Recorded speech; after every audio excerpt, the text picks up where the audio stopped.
আপনাদের দাম বেশি না আমার দাম বেশি? কি বলেন? বলুন বলুন, জবাব দেবেন একটা, ইয়েস না নট। আপনাদের দাম বেশি না আমার দাম বেশি? আমার দামি। আচ্ছা বলুন তো, একজন স্বর্ণকারের দোকানে 1 কেজি সোনার উপরে দিতে দিতে হাফ কেজি, তারপরে 250 গ্রাম, তারপরে 100 গ্রাম দিতে দিতে 50 গ্রাম, তারপরে 20 গ্রাম, তারপরে 10 গ্রাম, সবার উপরে কোন গ্রাম থাকে? 10 গ্রাম সোনার বেশি হবে না 1 কেজির দাম বেশি হবে?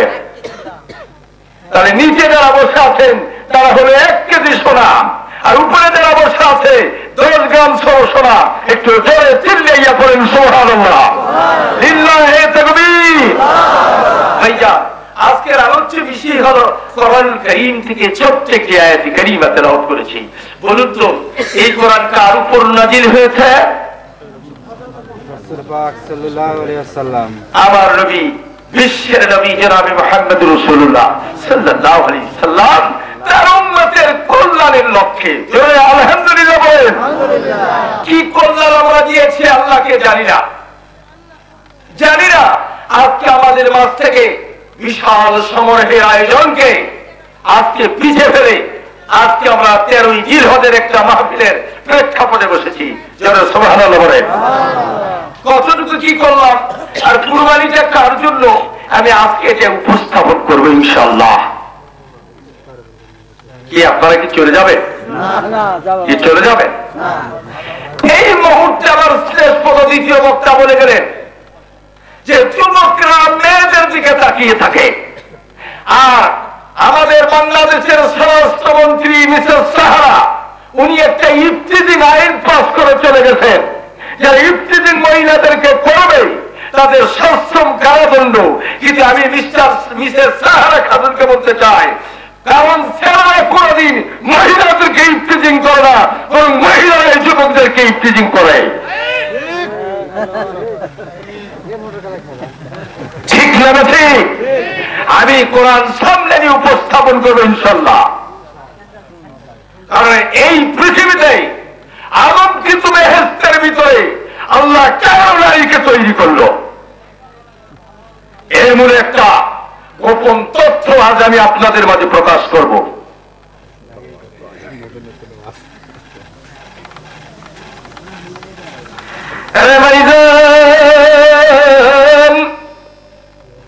সর্বপ্রথম আল্লাহ ফেরেশতাদের কাছে মন্তব্য পেশ করলেন, প্ল্যান পেশ করলেন।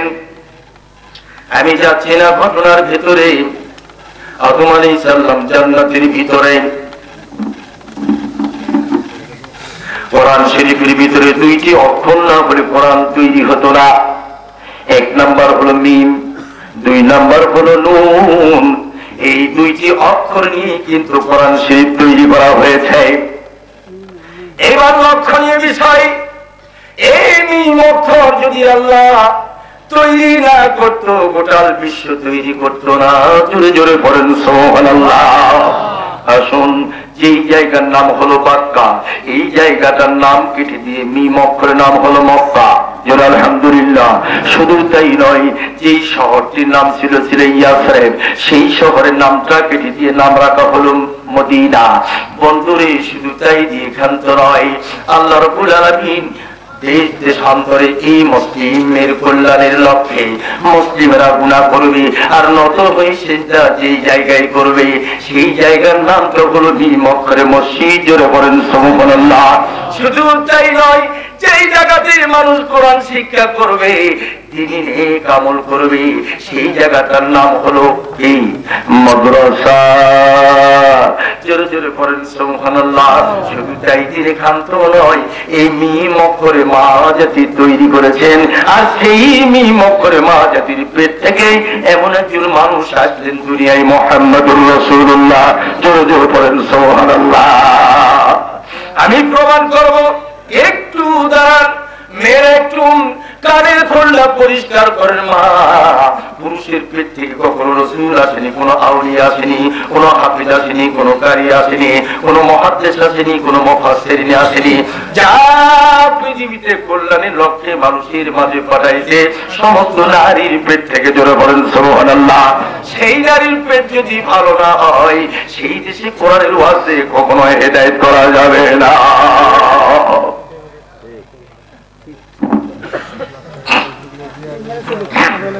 আদম আলাইহিস সালাম বেহেশতের ভিতরে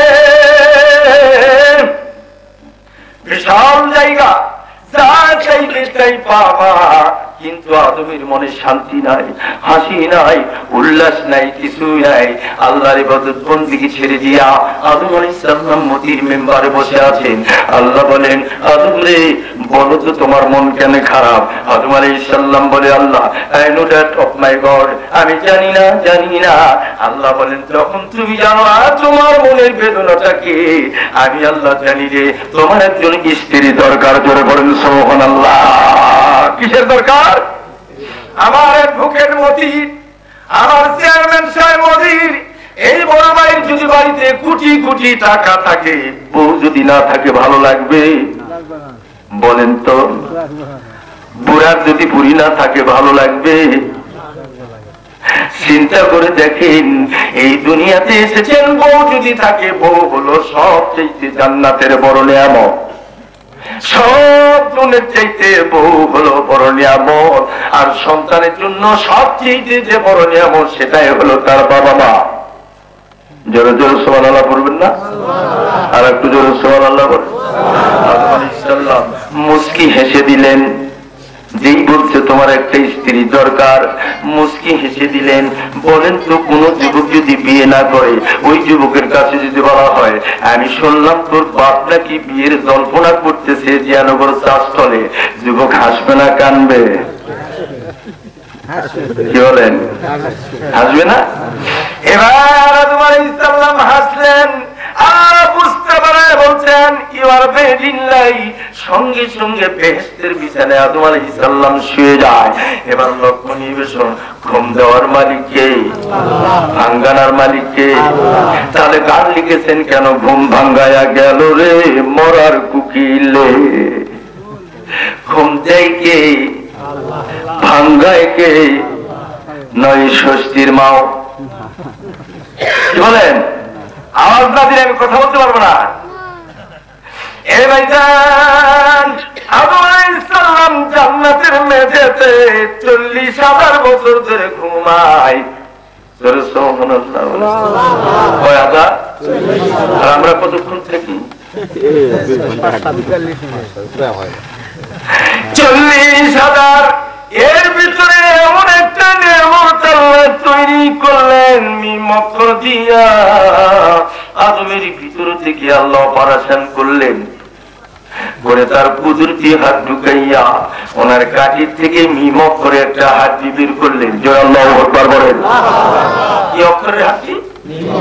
এই মিমক করে হাড্ডিটা বের করলেন। বের করার পরে হাতে মৈথুন করলেন। মেয়েরা যেমন আটা মতে মতে না, এই মৈথুন করার পরে যখন কিতাব লেখে জিম্বাণুতে অথবা আটার খামিরের মতন হইয়া যায়, ওই সময় হাতের চারুর উপরে লইয়া আল্লাহ বলেন, ফায়াকুল রব্বি কুন ফায়াকুন। জোরে মারহাবা। Look at my head. আমার মাথার দিকে তাকা। মেডিসিন এখন 3 পিস পরে না? জোরে বলেন, পরে কিনা? এমনকি বুড়িরা পর্যন্ত 3 পিস পরে। মডার্ন চেঞ্জ, ঠিক না? কিন্তু 3 পিস আছে কই? আমি দিয়েছি ক্যামিজ আর কি পাজামা, আর 3 পিস নিলাম তার সঙ্গে। 3 পিসের মেন সেক্টর হলো ওড়না, ঠিক কিনা? বলেন তো, ওড়নাটা কি 3 পিস আছে না গলার ভিতরে দুইটা আছে? বলেন কি? তাহলে কোন সময় কোন লজ্জায় আপনার স্ত্রীকে আপনি 3 পিস কিনে দিলেন? এজন্য দেখে না, আর বিয়ার ভাবতেই হবে। কার বাপ? ভালো করে বুঝা না। মেয়েরা যত উদুল ভাবে ঘোরেন, কোন ব্যাপার স্যাপার নাই। ধরবে মতি উকিলকে, ধরো সাইজ করে বলবে you are going to the জাহান্নাম, তুমি সরাসরি তুমি জাহান্নামে চলে যাও। কারণ রিজালু কওমুন আলা নিসা, ওই স্ত্রীর হাকিম হলো তুমি। তুমি হাকিম হইয়া তোমার কি তোমার স্ত্রীকে তুমি পরিচালনা করতে পারো নাই বিদায়, অতএব সব স্ত্রীর পাপের দায়ী তোমার কাঁধে। তাহলে খিলেও গুড়া, খিলেও গুড়া, জিও গুড়া। এরপর যদি একটা বোনাসের টাকা পেয়ে যদি কাপড় এনে দেন, আর একটা যদি ওই কাপড় পছন্দ না হয়, হুতুম পেঁচার মতন মুখ করে আছে, কেন গো ডেজির মা মুখ ভার করে, বুঝতে পারছো স্যার? তোমার কোন কথা শোনা যাবে না। মতি উকিল ঠাস করে সরবা দিছে, সঙ্গে সঙ্গে হাত তুলে বলছে আল্লাহ, যে হাতে সরবে আল্লাহ হাত চান বাদ দাসি জন্মে আল্লাহ। ঠিক কিনা? জোরে বলেন ঠিক কিনা?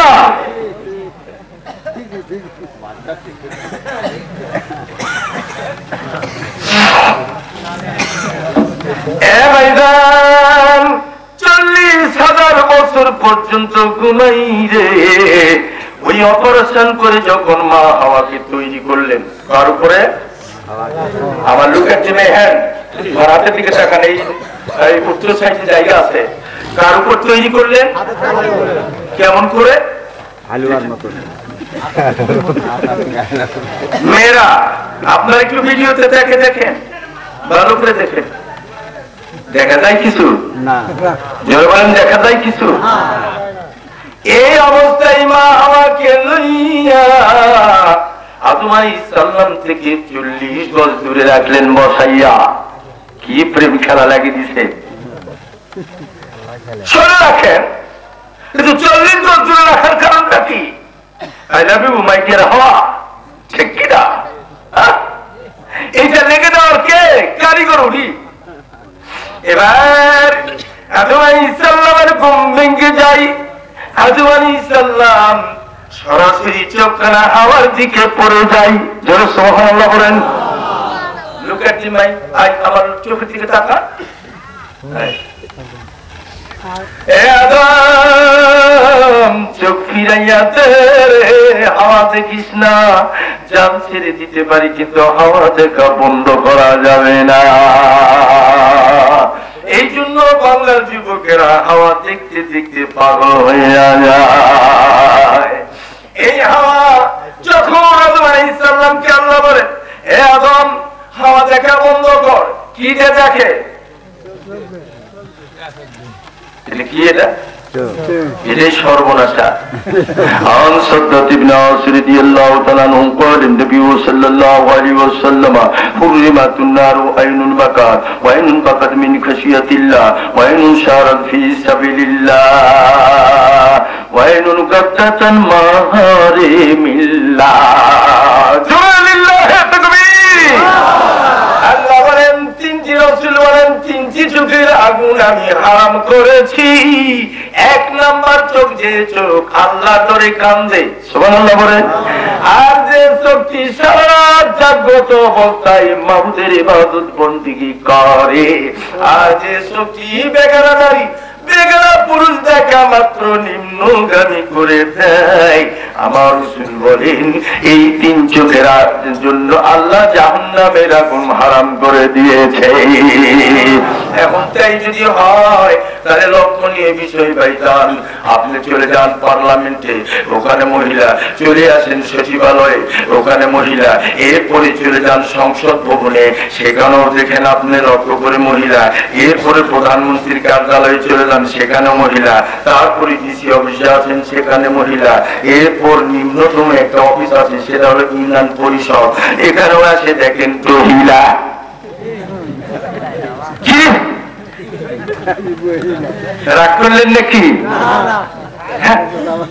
সেই দিকেই যাবেন, স্কুলে যান, কলেজে যান, মহিলার মহিলা চোখ আর কোন দিকে রাখার মতন উপায় নাই।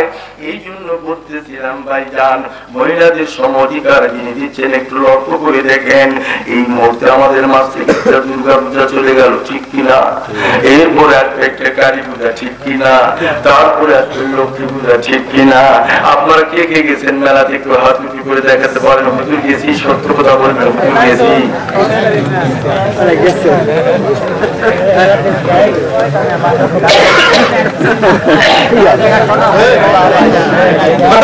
কথা বলেন না কোরআন শরীফ মানেন কে কে মানেন হাত উঁচু করেন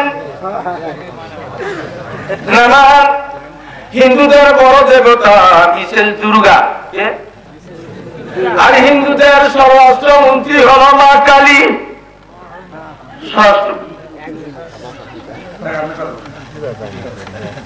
পিছনের লোকগুলো এক আসেন